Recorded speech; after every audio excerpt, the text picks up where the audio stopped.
Сегодня оркестр народных инструментов Арктического государственного института искусств и культуры дает юбилейный концерт. 15 лет музыкальный коллектив радует слушателей исполнением классической и народной музыки.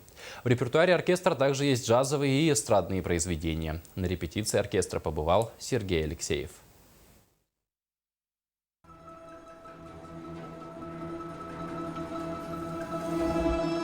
Уникальность коллектива Николая Пекутского в его инструментальном составе – баян, домра, балалайки, гусли, желейки. Это придает исполнению колоритное, необычное звучание.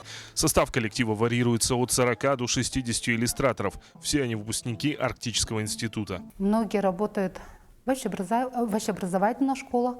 Ага. Также там ведут по проекту «Музыка для всех». Также им такие же инструменты, как баян, аккордеон, теорию некоторые ведут.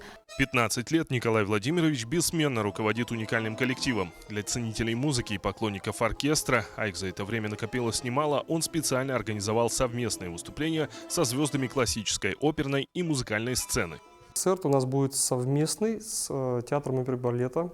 В качестве солистов будут оркестра выступят ведущие солисты театра, народные артисты России Альбина Борисова, Иван Степанов, ведущие солисты театра молодые, перспективные Екатерина Корякина, Екатерина Захарова, Григорий Петров.